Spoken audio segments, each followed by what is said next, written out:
This is the water meter part 2. This was the main meter to the house and the parkway sidewalk. Secondary meter, most likely the lawn sprinkler system, also on the parkway sidewalk. Check valve should have a little more clearance underneath it, and the handles are rusty, the isolation handles. And we do not have a main shutoff valve, I guess. This could be considered the main shutoff valve to the... It wasn't required when it was installed. It wasn't required when it was installed. It's a relatively recent requirement. We could call that the main shutoff. I don't like to be completely difficult. I'm difficult. I don't like to be completely difficult. Coming on along, we talked about the spalling on the driveway earlier. These are the main water shutoff valves to the house. This is old school. Alright, if you have a problem, go turn that off. But if you turn that off, you might as well go to the meter and turn it off, because if you shut the water off here, you're still going to end up going to the meter to shut the water off. And then when you fix whatever it is inside that you had a problem with, then you're going to come out and dig these up and replace them. It's just time. It's just time. The exterior water faucets, none of them have vacuum breakers. None of them are insulated. None of them are properly supported. This one has 2 valves. This one no doubt leaked, so they just installed another valve and that is fixed. We're looking between 40 and 80. We got about 65 psi. That's pretty good. Pretty good. Now this is the overflow. This is the overflow for the air conditioning system inside this pipe right here. And that's allowed. That's okay.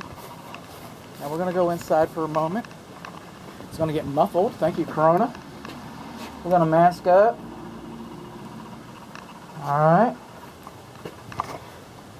Get it over my ears.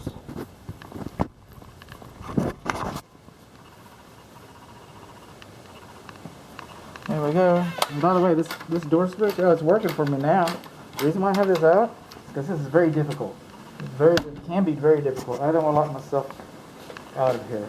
Coming into the hallway, around the corner, here's the indoor air handler and the water heater. We're going to talk about this in another video.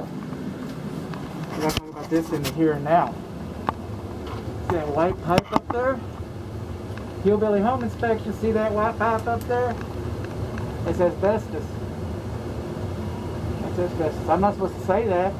I'm not qualified to say that that asbestos is asbestos, but it is. These pipes shouldn't have tape on them. This is an old school pipe. It shouldn't be single wall pipe. That's a single wall pipe too. That asbestos type pipe is single wall.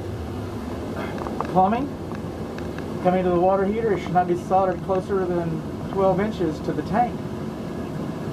These fittings, they're awful small. I really don't think they're dielectric unions. They might be. I'm wrong sometimes. It happens. Believe it or not. But it doesn't look like it. Not insulated, soldered too close, doesn't look like it's dielectric unions. Tape on the flue, single wall flue, asbestos type material. This is the makeup air to the water heater. You're not getting any. See all the insulation on it? That's why you're not supposed to put screens on the makeup air vents. Why you're not supposed to do that. TMP valve, like the water supply valves, should have been insulated. We don't know where it goes. If I find out later, I'll find out. I'll mention it. But right now, I'm assuming it goes into the crawl space. That's where they usually go. Not supposed to have flexible connectors. Code doesn't have a problem with flexible connectors. They have a problem with threaded connectors. The flexible, a lot of home inspectors say, oh, flexible, flexible, flexible. No, no, no. This is the problem right here. That's the code issue right there. And also, if you'll notice, it's routed so that it goes up. It shouldn't make a trap. It shouldn't make a trap. In Dallas, your temperature pressure relief valve drain line, and in the code, it's supposed to have an air vacuum, an air break in the same room as the water heater, which we do not have that either. I'm assuming that goes in the crawl space. I'm assuming the safety pan also goes in the crawl space. We do have a care and use manual. It's electronic ignition.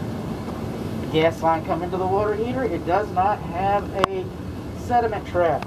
See over here on the furnace, see that guy right there, that little leg? That's a sediment trap. No sediment trap. No sediment trap for the water heater. You have to carry these pan. Safety pan. This is it. It's a Bradford White. It's 50 gallons. It's 9 years old. 9 years old. I can't condemn an appliance based solely on its age. The statistical averages for water heaters in this part of the country is 10 years. You might get 12 years out of it. I don't know. Might get more. I don't know that either. But on an average, at about 10 years, they usually start failing, you know. This side of 10 years, not the other side. Not the other side. This side. This is a 9-year-old tank, 50-gallon tank.